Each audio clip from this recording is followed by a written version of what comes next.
प्रभु प्रेमियों, राधे राधे, जय श्री कृष्ण। आज प्रथम भक्ति चैनल के माध्यम से मैं पहली बार आपके सामने उपस्थित हुआ हूँ। मेरा परिचय आचार्य पंडित पवन तिवारी, पुष्पानंदन, कांटाफोड़।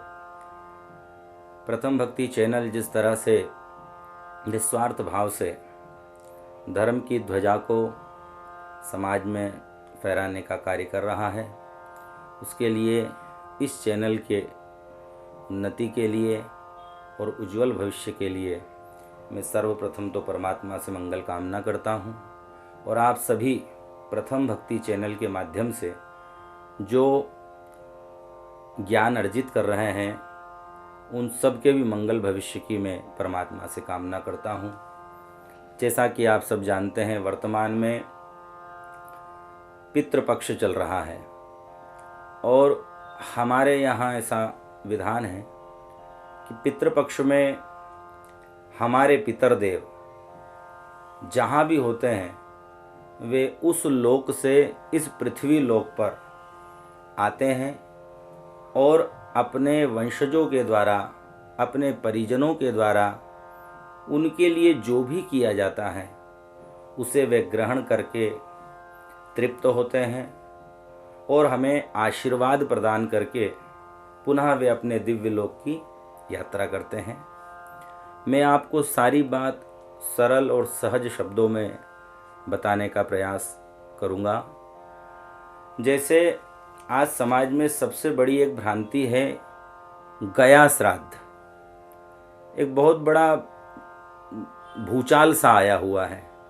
गया श्राद्ध कर दिया, अब क्या होगा, होगा कि नहीं होगा, होगा तो कैसे होगा। इन सब का समाधान श्रीमद् भागवत में, मार्कंडेय पुराण में, देवी भागवत में विभिन्न विभिन्न उदाहरणों के माध्यम से दिए गए हैं। एक बात ये ध्यान रखिए, हमारे पितृ कभी भी छूटते नहीं हैं। हम कहते हैं गया जी छोड़ आए। आपने इस जन्म के पितृ छोड़ आए, लेकिन पूर्व जन्म के पितरों को तो आपने छोड़ा या नहीं छोड़ा, इस बात की जानकारी तो आपको है नहीं। हमारे यहाँ विधान है, ये बांधवा बांधवाश्य येन्य जन्मनि बांधवा। एक ही जन्म के नहीं, अनेक जन्मों के पितृ हमारे साथ अवगाहन करते हैं और हमसे वे अपेक्षा रखते हैं।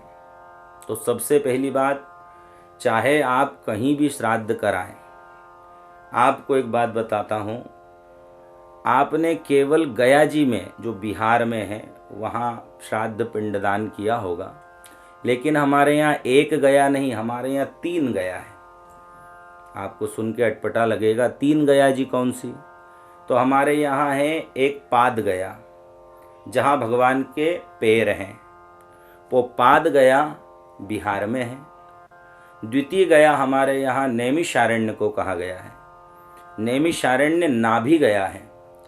और तीसरी गया हमारे यहाँ बद्रीनाथ को, वो ब्रह्मांड गया या ब्रह्म गया, क्योंकि वहाँ ब्रह्म कपाली क्रिया होती है। तो भगवान का मानो ये दिव्य विराट स्वरूप है, जहाँ एक और उनके पैर हैं, एक और नाभि है और एक और उनका मस्तिष्क है। तीनों गया में ही हमारे पूर्वजों का विधि पूर्वक हमें श्राद्ध, पिंडदान, तर्पण आदि करना चाहिए। लेकिन इन तीनों गया में करने के उपरांत भी आपको अपने पितरों का विस्मरण भूलकर भी नहीं करना चाहिए। और श्राद्ध पक्ष में तो अनिवार्य रूप से आपको अपने पितरों के निमित्त धूपदान भी करना है और तर्पण भी करना है। अब इसे ऐसे समझ लीजिए कि जैसे गर्मी का समय है, आप संपन्न हैं, सक्षम हैं, आप अपने घर के द्वार पर एक जलपात्र को, जिसे हम होद कहते हैं अपनी देसी भाषा में, उसमें जल भर के रख दें। आपका बड़ा सुंदर भवन है तो उसके छत पर आप जो है कोई पात्र में जल रख दें। कोई प्यासा पशु यदि द्वार पर आएगा तो वो उस जल को ग्रहण करके तृप्त हो जाएगा। कोई प्यासा पक्षी आकाश मंडल में भ्रमण करते हुए आपके गृहस्थ में या आपके भवन में ऊपर कहीं आके विराजमान होगा और जब उसे पीने के लिए जल मिलेगा तो वो तृप्त हो जाएगा। ये मानवता भी है, कर्तव्य भी है और धर्म भी है। अब आपने जल भर के रखा है, कोई पशु पक्षी नहीं आया है, तो आपको पाप तो लगने वाला नहीं है। लेकिन यदि आपके द्वार से कोई प्यासा चला गया तो वो पुण्य जो आपको प्राप्त होना था उससे आप विमुख हो जाएंगे। तो क्या करना है? 16 श्राद्ध में 16 ही दिन, इस बार तो अधिक है, 17 दिन का पितृपक्ष है। अभी तक आप नहीं कर पाए तो कल से ही आप उसे प्रारंभ करें। एक कंडे को दोपहर 12 के पहले, 12 तक भी करें तो भी ठीक है। कई लोग 3 बजे श्राद्ध करते हैं, तर्पण करते हैं, वो उचित नहीं है। जब तक सूर्य ऊर्ध्व गति में है तब तक ही तर्पण पिंड श्राद्ध पितृ ग्रहण करते हैं, और जब वो अस्ताचल की ओर दोपहर के बाद बढ़ने लगता है तो फिर पितृ उस काल में दिए गए अन्न जल आदि को ग्रहण करने में सक्षम नहीं होते हैं। करना क्या है? एक कंडे को अच्छा पका लीजिए, और जहाँ परेंडा है, परेंडा मतलब जहाँ पानी पीने का जल रखा जाता है, उस स्थान को शुद्ध कर लीजिए। एक धुपाड़े में या मिट्टी के दीपक में उस कंडे को रखिए, गुड़ और घी की धूप उस कंडे पर दीजिए, और फिर उस पर जल घुमा करके पितरों के निमित्त बाहर छोड़ दीजिए। प्रार्थना कीजिए कि मेरे ज्ञात अज्ञात समस्त पितृदेव, किसी का नाम नहीं लेना है। आपने गया श्राद्ध कर दिया है, काका जी, पिताजी, चाचा जी, मामा, जिसका भी आपने किया, माँ आदि का, लेकिन आपको क्या कहना है? मेरे समस्त ज्ञात अज्ञात पितृदेव पधारें और इस धूप को स्वीकार करके मुझे आशीर्वाद प्रदान करें। इसी तरह तर्पण भी, तर्पण पहले होता है और धूप का काम बाद में, और फिर श्राद्ध। ये नियम है, पहले तर्पण होगा, फिर धूप, और फिर आप श्राद्धादि कर्म जो कर रहे हैं वो उससे जुड़ा हुआ क्रम है। श्राद्ध और धूप एक साथ होता है।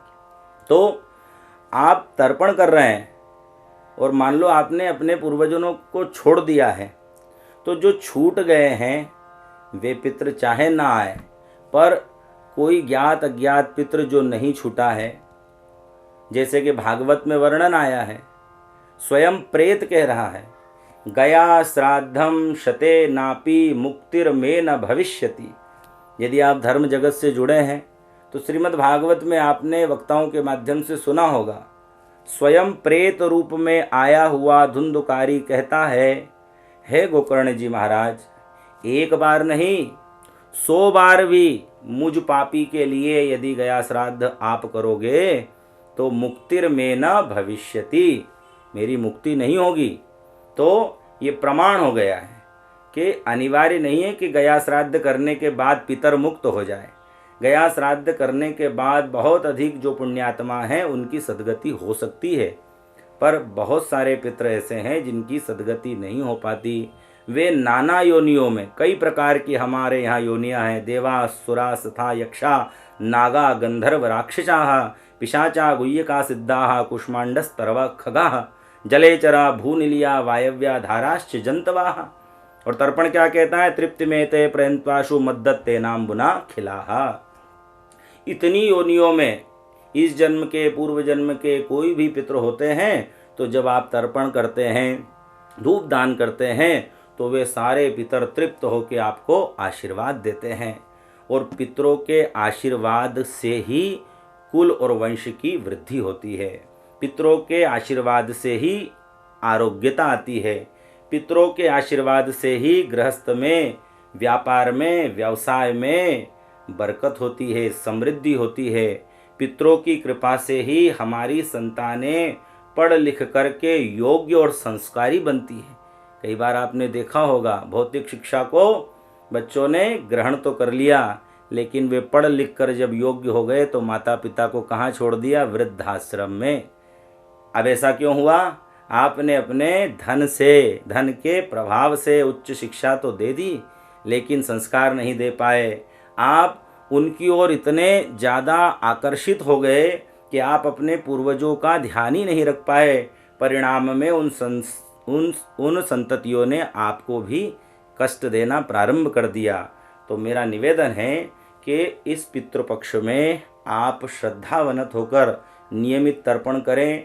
ये बिल्कुल ना सोचे कि गया जी कर दिया अब नहीं करना है।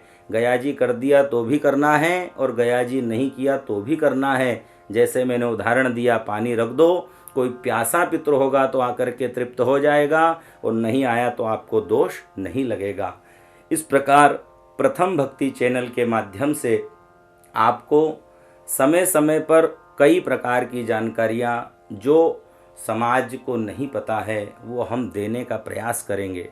और विशेष रूप से ध्यान रखिए, पितरों के द्वारा ही सब कुछ होता है, ये हमारे यहाँ मार्कंडे पुराण में भी कहा गया है।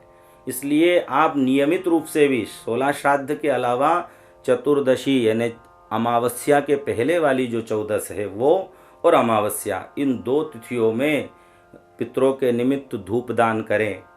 अपना जो परेंडा है घर का, यदि आपके घर में ज़्यादा समस्या है, बरकत नहीं है, बीमारियां ज़्यादा है, परेशानियां ज़्यादा है, श्रम करने पर भी सफलता प्राप्त नहीं हो रही है, संतति प्राप्त नहीं हो रही है, या किसी भी प्रकार की समस्या है, तो तिल्ली के तेल का दीपक, मट्टी का दीपक होना चाहिए। आजकल लोग स्टील के दीपक में पितरों को दिया लगाते हैं, पितरों से स्वीकार ही नहीं करते हैं, आपको लाभ कैसे होगा। मिट्टी का दिया हो, रुई की बत्ती हो, तिल्ली का तेल हो, और तेल की मात्रा केवल बाती में जितना तेल आता है बस उतनी होनी चाहिए, और उसकी जो लो है वो मटके की यानी परेंडे की ओर होना चाहिए। बहुत ज़्यादा निकट भी ना हो और बहुत ज़्यादा दूर भी ना हो। तो ध्यान रखें, ऐसा एक दीपक प्रतिदिन आप अपने घर में पूर्वजों के नाम का लगाएं, और हो सके तो चतुर्दशी और अमावस्या इन दोनों तिथियों पे पितरों के नाम से जो आप दान कर सकते हैं वो दान जरूर करें। और कच्चे दूध का भोग, उसमें मिश्री मिला करके, तुलसी पत्र डाल करके आप पितरों को चतुर्दशी यानी 14 और अमावस्या इन दोनों तिथियों पर लगाएं। आप यदि इस प्रयोग को या जो विधियां मैंने बताई है इनको नियमित रूप से 6 मास भी करेंगे तो आप अपने जीवन में शांति महसूस करेंगे, समृद्धता को भी महसूस करेंगे, और आपको एक दिव्य अनुभूति होगी, एक दिव्य ऊर्जा, एक दिव्य आनंद अपने अंतःकरण में ही प्राप्त होना प्रारंभ हो जाएगा। पितृ बड़े दयालु होते हैं, बस थोड़ा सा हमारे मन में उनके प्रति श्रद्धा का भाव जाग जाए और श्रद्धा से हम पितरों के लिए थोड़ा सा कुछ समर्पण कर दें, वही श्राद्ध बन जाता है। श्रद्धया दीयते यस्मात् श्राद्धम तेन निगद्यते। श्राद्ध क्या है? पूड़ी पकौड़ी श्राद्ध नहीं है, खीर श्राद्ध नहीं है, श्रद्धया दीयते। आप नहीं बना सकते पूड़ी, कोई बात नहीं, आप खीर नहीं बना सकते, कोई बात नहीं, आप कुछ नहीं कर सकते, कोई बात नहीं, आप हाथ जोड़ करके श्रद्धा से पितरों को प्रणाम भी करेंगे और कह देंगे कि मैं ये सब पकवान बनाने में असमर्थ हूँ, मैं दान देने में भी असमर्थ हूँ, मैं और कुछ करने में भी असमर्थ हूँ, पर मैं आपका हूँ, आप मेरे प्रणाम को ही श्राद्ध के रूप में स्वीकार करें। तो पितृ इतने दयालु हैं कि वे आपको आशीर्वाद प्रदान कर देंगे। और देखिए कितनी सरलता पितरों में, क्या चाहते हैं? जल, और वो जल केवल वंशजों के द्वारा दिया जाए तो ही स्वीकार करते हैं। जैसे चातक पक्षी एक नक्षत्र विशेष का जल पीता है, फिर साल भर वो प्रतीक्षा करता है, इसी तरह हमारे पितृ भी वर्ष में एक बार पितृपक्ष में पृथ्वी पर आकर अपने परिजनों के द्वारा दिए गए जल को ग्रहण करते हैं, फिर वे अपने धाम में चले जाते हैं और 1 वर्ष तक वे तृप्त होकर के आनंदित होते हैं। और इस तरह से उनके मन में एक आह्लाद प्रकट होता है कि मैं पृथ्वी लोक पर गया था और मेरे परिजनों ने श्रद्धावनत होकर के मुझे जल का दान किया है। एक महादेव जल से प्रसन्न होते हैं और दूसरे पितृ जल से प्रसन्न होते हैं। अब हम जल दान भी न कर सके तो हमसे बड़ा अभागा इस संसार में और कौन हो सकता है। इसलिए आप सब से आचार्य पंडित पुष्पानंदन पवन तिवारी कांटाफोड़ निवेदन करते हैं कि आप इस पितृपक्ष का लाभ उठाएं और श्रद्धापूर्वक तर्पण करें, धूप दान करें, और गया श्राद्ध यदि आप नहीं किए हैं तो अपनी कुल परंपरा के अनुसार आप घर में श्राद्ध अवश्य करें। गया के बाद भी श्राद्ध होता है, ये शास्त्र का प्रमाण है। जय सिया राम, जय श्री कृष्ण।